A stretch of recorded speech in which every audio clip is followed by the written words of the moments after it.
এখনি আলোচনা চক্ৰ আয়োজন কৰিবলৈ লৈছো। আপোনালোকক আসন গ্ৰহণ কৰিবলৈ অনুৰোধ জনোৱাৰ লগতে আলোচনা চক্ৰ সন্মানীয় পৰ্যবেক্ষক মণ্ডলী, সঞ্চালক মহোদয়, উদ্বোধক মহোদয় আৰু সন্মানীয় আলোচকসকলক মঞ্চত আসন গ্ৰহণ কৰিবলৈ অনুৰোধ জনালো।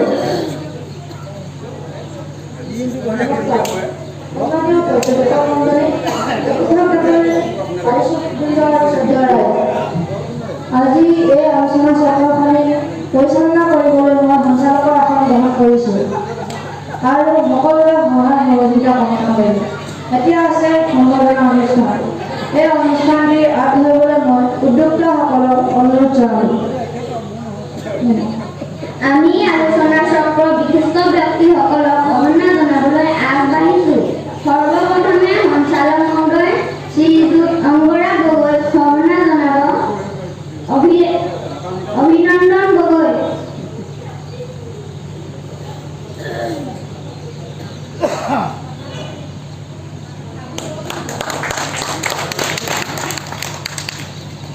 পৰ্যবেক্ষক শ্ৰীযুত ৰুবুল দুৱাৰা সম্বৰ্ধনা জনাব।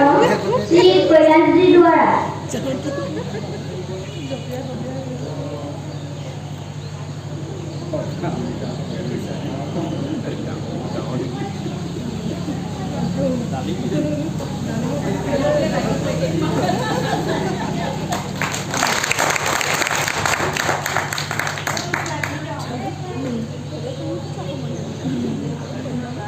উদ্যোগ শ্ৰীযুতা কস্তুৰী গোহাঁই সম্বৰ্ধনা জনাব।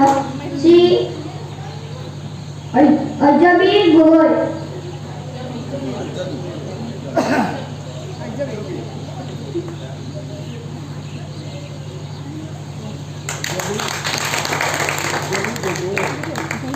আলোচক শ্ৰী আদিত্য বৰা সম্বৰ্ধনা জনাব। শ্ৰী অংগিতা দেৱী।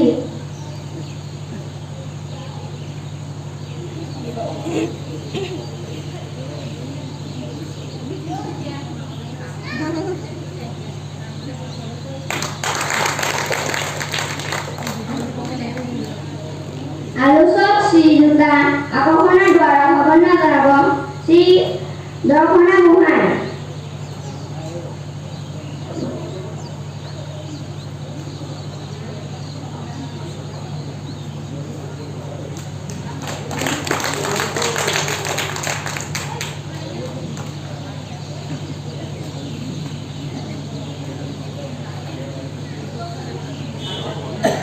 উদ্যোগ শ্ৰীযুতা কস্তুৰী গোহাঁই সম্বৰ্ধনা জনাব।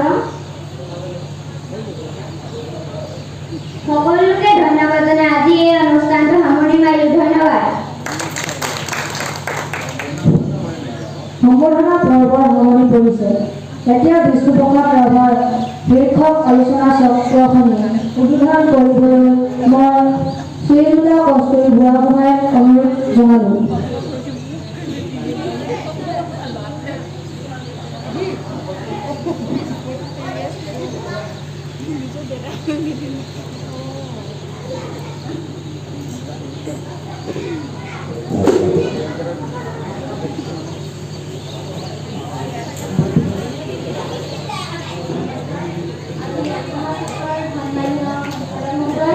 পৰ্যবেক্ষকবৃন্দ, আলোচক মণ্ডলী আৰু শ্ৰদ্ধেয় ৰাইজ, আজিৰ এনে এখনি আলোচনা চক্ৰ উদ্বোধন কৰিবলৈ মোক দায়িত্ব অৰ্পণ কৰাৰ বাবে উদ্যোক্তাসকলক সৰ্বপ্ৰথমে ধন্যবাদ জনাইছোঁ। লগতে আলোচনা চক্ৰৰ বিষয়বস্তুৰ ওপৰত মই মোৰ জ্ঞানৰ দৈন্যতাৰ সন্দৰ্ভত ৰাইজৰ ওচৰত মুকলিকৈ স্বীকাৰ কৰিছোঁ। বিষ্ণুপ্ৰসাদ ৰাভাৰ দৰে এগৰাকী বিশাল ব্যক্তিত্ব অধিকাৰী মানুহৰ বিষয়ে সীমিত জ্ঞানে আলোচনা কৰাটো সহজ কাম নহয়। তথাপিও অসমীয়াত এষাৰি প্ৰবচন আছে, চাপৰিলে মেঘ নাটৰে। সেয়েহে মই আলোচকসকলৰ বাবে সুবিধাহে কৰি দিব বিচাৰিছোঁ। ৰাভাৰে পুনৰ চামুক মুখত লৈ জন্ম গ্ৰহণ কৰা ব্যক্তি আছিল। তথাপিতো গোটেই জীৱনটো ঐশ্বৰ্য লালসৰ বিপৰীতে সাধাৰণ মানুহৰ হকে কাম কৰি গ'ল। ইচ্ছা কৰা হ'লে ৰাভাদেৱে ধনী মানুহৰ ৰাজভোগ কৰিব পাৰিলেহেঁতেন। তাকেই নকৰি তেওঁ জীৱন সাধাৰণ হালোৱা সজোৱাৰ বাবে উৎসৰ্গা কৰিলে। ৰাভাদেৱে ভালদৰে জানিছিল যে হালোৱা সজোৱা মানুহবিলাকেই দেহৰ প্ৰতিধৰণী। এই মানুহবিলাকৰ দুখ দৈন্যতাৰ অৱসান নোহোৱালৈকে মুক্তিৰ পথ অবাস্তৱ বা অলিক স্বপ্ন মাথোঁ। ছাত্ৰৰ অৱস্থাৰ পৰাই ৰাভাদেৱে আমাৰ দেশ আৰু জাতিৰ বাবে কাম কৰাৰ যি পাতনি মেলিছিল, সেই সংগ্ৰামী ধাৰাটোক অন্তিম দিনলৈকে ধৰি ৰাখিছিল। এই যাত্ৰাৰ পথত অনেক গীত, নাটক, কবিতা, তত্ত্বগধুৰ ৰচনাৰে জনমানসত জাউতি যুগীয়া হৈ স্থান লাভ কৰিছিল। তেখেতৰ সৃষ্টি অসমীয়া প্ৰতিফলন, অসমীয়া জনজীৱনৰ প্ৰতিফলন, অসমীয়া বিনন্দিয়াৰ প্ৰকৃতিৰ কাৰণসমূহৰ লগতে এইবিলাকৰ পৰা মুক্তিৰ পথ উন্মোচিত হৈছে। ৰাভাদেৱৰ জীৱন গাথা সংগ্ৰামতেই আৰম্ভ আৰু সংগ্ৰামতেই পৰিসমাপ্তি। এই সংগ্ৰামী ধাৰাটোক গুৰি বঠা ধৰিছিল কাৰ্ল মাৰ্ক্সৰ সমাজতান্ত্ৰিক দৰ্শনে। এই আদৰ্শ প্ৰতিষ্ঠা কৰিবলৈ বিষ্ণুপ্ৰসাদ ৰাভাই এটা সময়ত সহস্ৰ সংগ্ৰামীৰ পথ গ্ৰহণ কৰিব লগাত কৰিছিল, যাৰ বাবে তেখেতে আমাৰ দেশ আৰু জাতীয় চৰকাৰৰ পৰা অনেক নিৰ্যাতন ভুগিব লগাত পৰিছিল। পৰৱৰ্তী সময়ত সংসদীয় ব্যৱস্থা মানি লৈছিল যদিও এই সংগ্ৰামী ধাৰাটোক অক্ষুণ্ণ ৰাখিছিল। জনসাধাৰণৰ মাজৰ পৰা আঁতৰি নগৈ মানুহৰ মাজতে থাকি মানুহৰ হকে কাম কৰিছিল। মানুহৰ বাবে বেছি পৰিমাণে তেখেতৰ শিল্প সাধনা উচৰ্গা কৰিছিল, যাৰ বাবে তেখেতে গণশিল্পীৰ পৰ্যায়লৈ উন্নীত হৈছিল। মই আশা কৰিছোঁ আজিৰ আলোচনা চক্ৰ আলোচকসকলে ৰাভাদেৱৰ ওপৰত বিস্তৃত আলোচনা কৰিব। মই মাত্ৰ কিছু আভাস দিবলৈ প্ৰয়াস কৰি আলোচনা চক্ৰখনি উদ্বোধন কৰিম। পুনৰবাৰ সকলোৰে প্ৰতি ধন্যবাদ জ্ঞাপন কৰি উদ্বোধনী ভাষণ সামৰিলোঁ। ধন্যবাদ।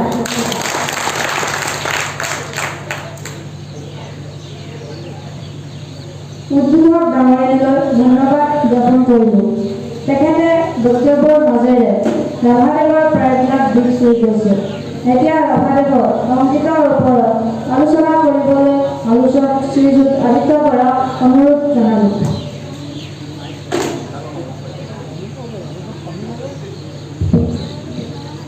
নমস্কাৰ।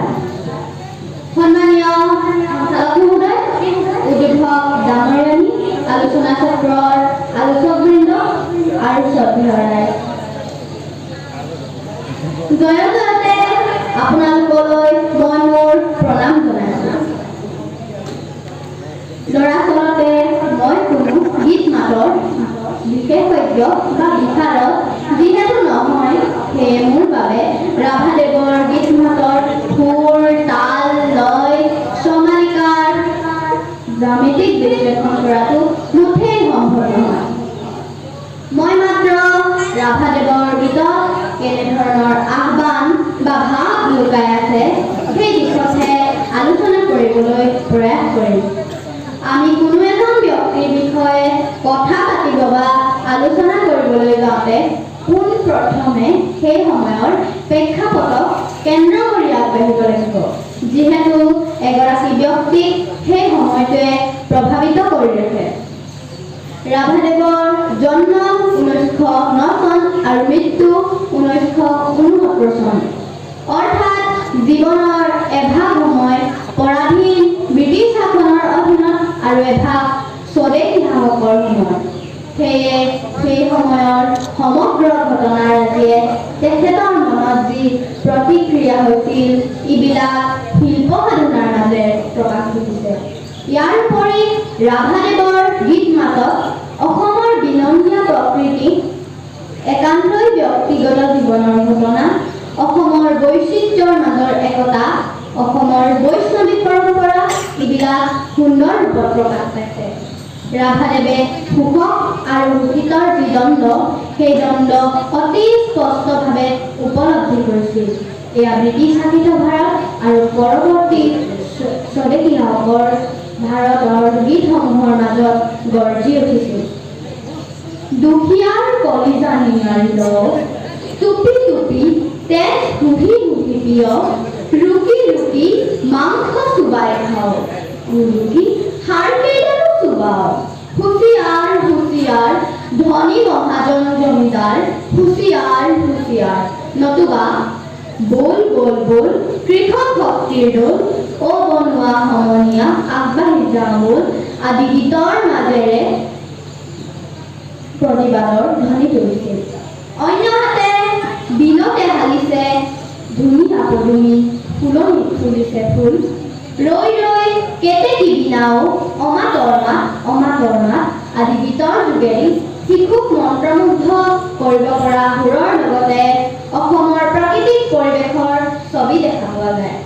অন্যহাতে অসমীয়া ছোৱালীৰ ৰূপ সৌন্দৰ্য আৰু ভৱিষ্যতমুখী চিন্তা চৰ্চাৰ মূৰ্ত প্ৰকাশ ঘটিছে নিচলা এৰে আমি খাটি অসমীয়া এৰে আমি ছোৱালী ধুনীয়া গীতত।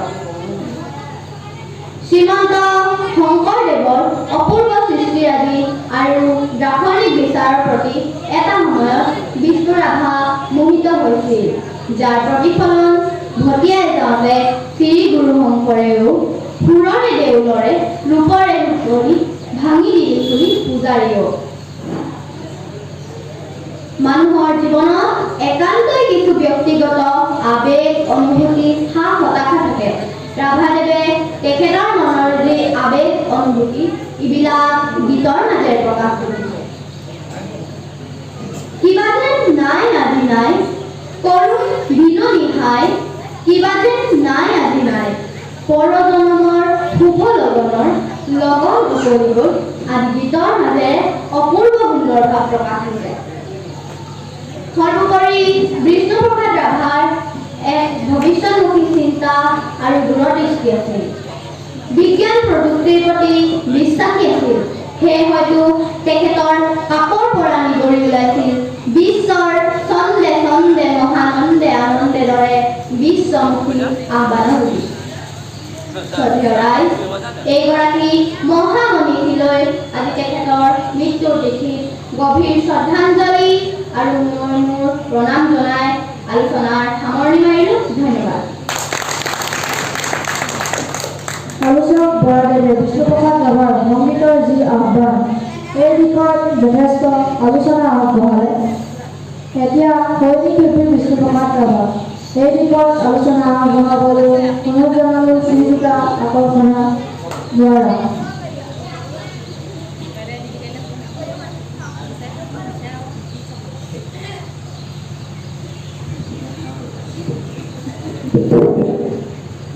নমস্কাৰ। আজি গণশিল্পী বিষ্ণুপ্ৰসাদ ৰাভা দিৱস উপলক্ষে আয়োজিত বিষ্ণুপ্ৰসাদ ৰাভা শীৰ্ষক আলোচনা চক্ৰৰ সন্মানীয় সঞ্চালক মহোদয়, পৰ্যবেক্ষকবৃন্দ, উদ্যোজক মহোদয়া আৰু আলোচক মণ্ডলী আৰু শ্ৰদ্ধেয় ৰাইজ, আজি আলোচনা চক্ৰত আলোচনাৰ বাবে মোক বিষ্ণুপ্ৰসাদ ৰাভাৰ এক বিশেষ দৃষ্টিকোণ আলোচনা কৰিবলৈ দায়িত্ব দিয়া হৈছে।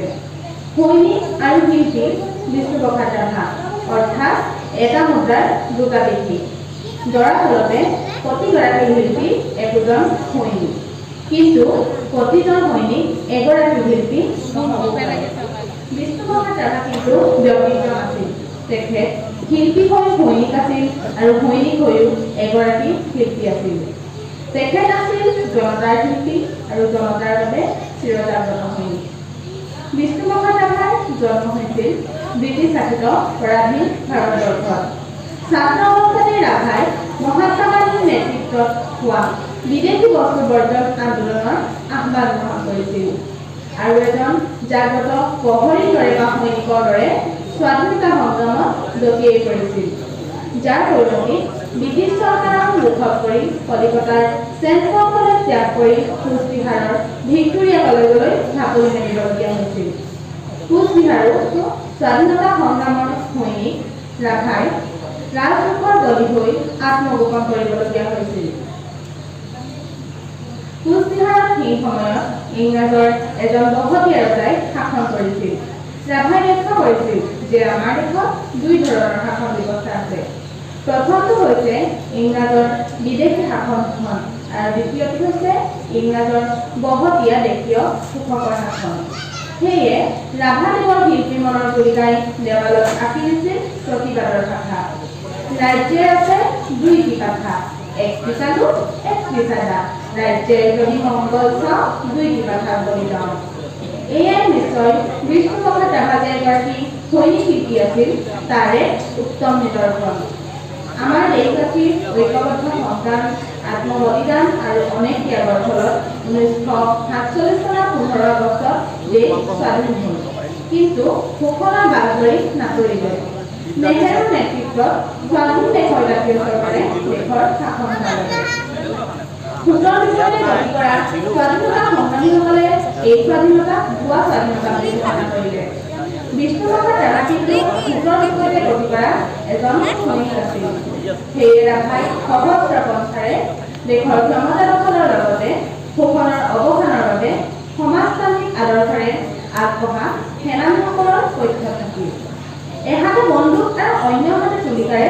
স্বাধীনতা সংগ্ৰামৰ কাৰ্যপথৰ যাত্ৰী হ'ল যাৰ পৰিণতিত স্বাধীন দেশৰ জাতীয় চৰকাৰৰ বহুতো অসহনীয় নিৰ্যাতন ভুগিবলগীয়া হৈছিল সেই সময়ৰ ৰাভাদেৱৰ জীৱনৰ বহুতো বেদনাময় ঘটনা আজিও সাক্ষী হৈ ৰ'ল তথাপিও জনতাৰ বাবে ব্যক্তিগত সুখ দুখক বিসৰ্জন দি ৰাভা পথৰ পৰা বিচলিত নহ'ল পৰৱৰ্তী পৰ্যায়ত ৰাভাদেৱে বিভিন্ন সংসদীয় ব্যৱস্থা গ্ৰহণ কৰিছিল যদিও জনতাৰ পক্ষত থাকি জীৱন নাশ কৰিছিল সমাজ পৰিৱৰ্তনৰ অক্লান্ত সৈনিক ৰাভাই বিভিন্ন গীত মাত কবিতা নাটক আদিসমূহৰ যোগেদি জনসাধাৰণৰ চেতনা জাগ্ৰত কৰিবলৈ বিচাৰিছিল ৰাভাই গীত লিখিছিল সুৰ কৰিছিল নিজে গাইছিল আৰু আনকো বিপ্লৱী গীতসমূহ গোৱাইছিল বিভিন্ন তত্ত্বগত ৰচনা যেনে নাৰীৰ সমস্যা কি সমাজতন্ত্ৰবাদ হ'লে কি হ'ব ৰাজনীতি মীৰ যুৱক বিপ্লৱৰ অৰ্থ কি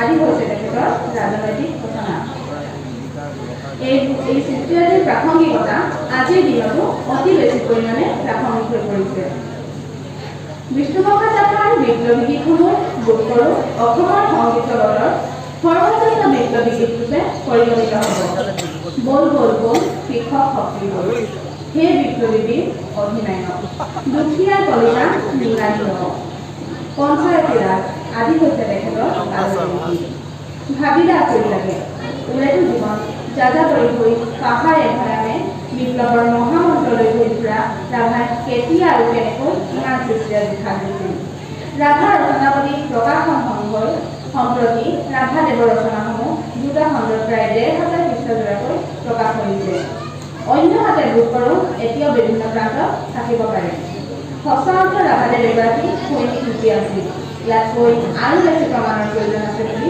মই নাভাবোঁ অতি কম সময়ত এটা বিশাল অনুষ্ঠানৰ বিষয়ে আলোচনা কৰাটো সহজ কাম নহয় সেয়ে পৰৱৰ্তী পৰ্যায়তো উদ্যোক্তাসকলে ৰাভাদেৱৰ চিন্তা ভাৱনা প্ৰসাৰিত কৰিবলৈ এনে ব্যৱস্থা হাতত ল'ব এই আশাৰে আলোচনা সামৰণি ধন্যবাদ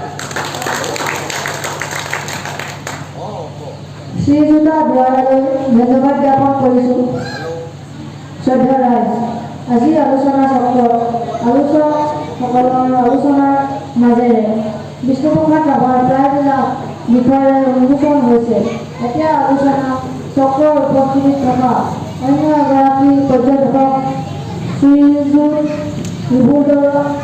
ৰিভুদ্বাৰা দেৱক শ্বহীদ মিয়ান দেৱান মহাবিদ্যালয়ৰ সমাজতন্ত্ৰ বিভাগৰ মুৰব্বী অধ্যাপক তেখেতৰ বক্তব্য ৰাখিবলৈ অনুৰোধ জনালোঁ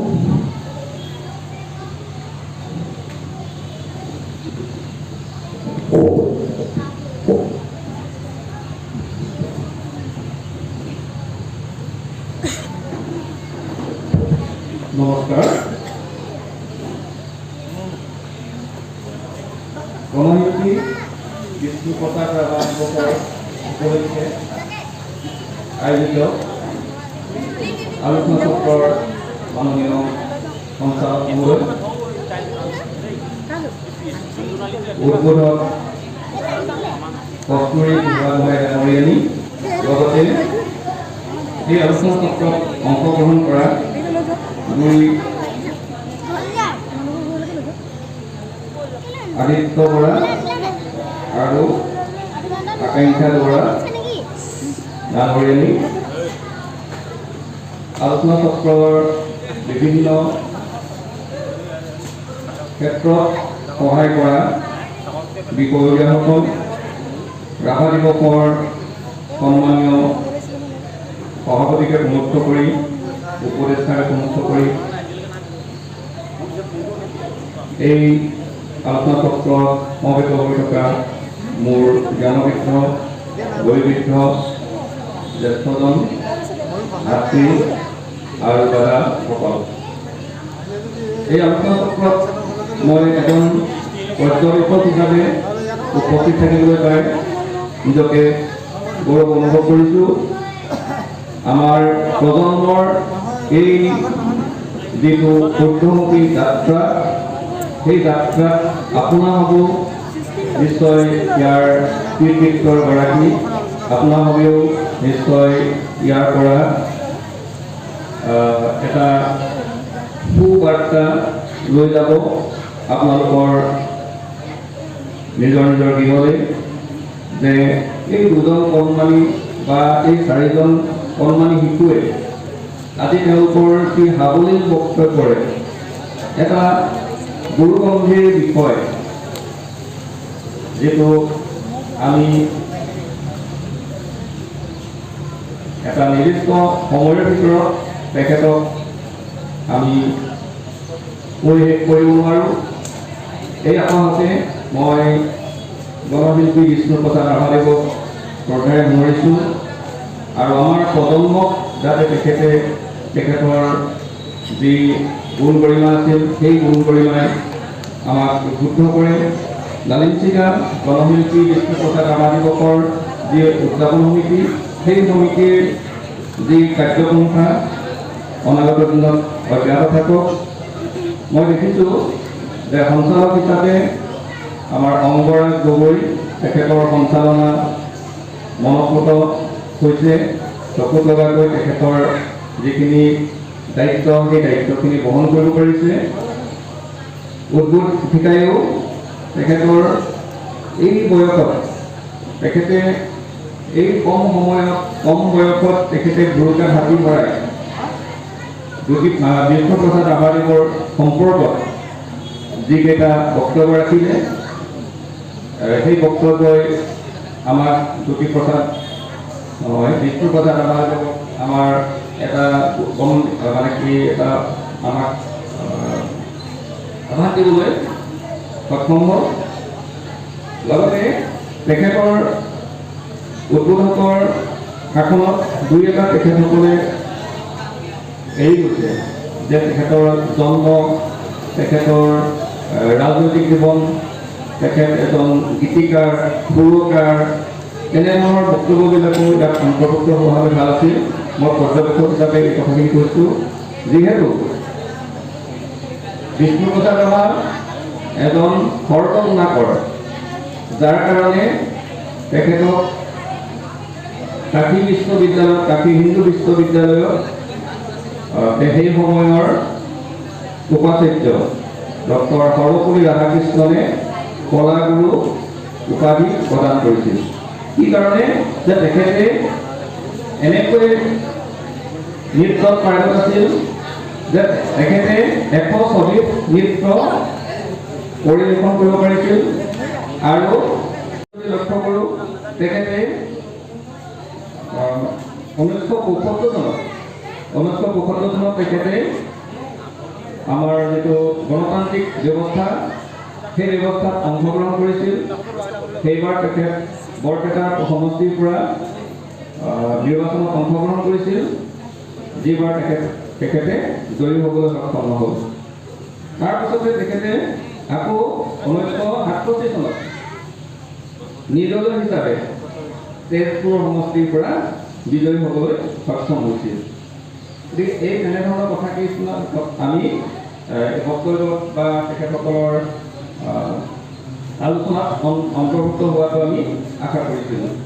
আৰু শিল্পী হিচাপে, গীতিকাৰ হিচাপে তেখেতৰ গীতৰাজি দুই এটা যদি আমি কলি শুনিবলৈ পালোহেঁতেন, নিশ্চয় আমি আৰু অলপ আলোচনা চক্ৰখন সৰ্বাংগ সুন্দৰ ভাবিলোহেঁতেন। যাকে নহওক, তেখেতসকলৰ যি প্ৰচেষ্টা, আকাংক্ষা দুৱাৰাই সৈনিক শিল্পী হিচাপে উপস্থাপন কৰিছে। তেখেতসকলৰ এই প্ৰচেষ্টা অব্যাহত ৰাখিব। ভৱিষ্যতে তেওঁলোকে আৰু এই দিশত অধ্যয়ন কৰিব, সেইখিনি মই আশা কৰিছোঁ।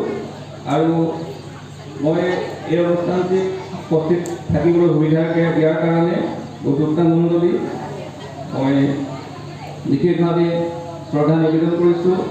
আৰু আপোনালোকৰ সকলোৰে সহায় সহযোগিতাৰ কাৰণে বিশেষভাৱে মই আন্তৰিকভাৱে কৃতজ্ঞতা জনাই মোৰ পৰ্যবেক্ষকৰ দুই এটা বক্তব্য ৰাখিলোঁ। আৰু সময়ৰ প্ৰতি লক্ষ্য ৰাখি অৱশ্যে মই মোৰ বক্তব্যখিনি চমুকৈ ৰাখিছোঁ বুলি কৈ মই সঞ্চালক মহোদয় মোৰ সমাপ্ত হৈছে বুলি ঘোষণা কৰিছোঁ। শ্ৰীযুত নুবুল দ্বাৰা দেৱলৈ ধন্যবাদ জ্ঞাপন কৰিলোঁ। ধন্যবাদ। আমি আলোচনা চক্ৰখনি সামৰিব বিচাৰিছোঁ। ৰাভাদেৱৰ বিষয়ে আমি আলোচনা চক্ৰ যথেষ্ট আলোচনা হৈছে। আলোচকসকলৰ নতুন কিবা ক'বলৈ আলোচকসকলে কোনো ভূমিকা ৰখা নাই। গতিকে আলোচনা চক্ৰ সামৰিব বিচাৰিছোঁ। এতিয়া আছে ফলাফল হয় মৌচুমা গগৈ ফলাফল হয় আগবঢ়াবলৈ অনুৰোধ জনাওঁ।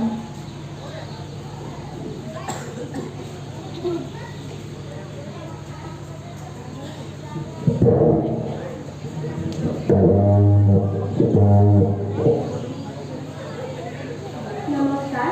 আলোচনা চক্ৰৰ সন্মানীয় সঞ্চালক মহোদয়, উপমুখ্য পৰ্যবেক্ষকবৃন্দ, আলোচক মণ্ডলী, উদ্যোগক মহোদয় আৰু শ্ৰদ্ধেয় ৰাইজ।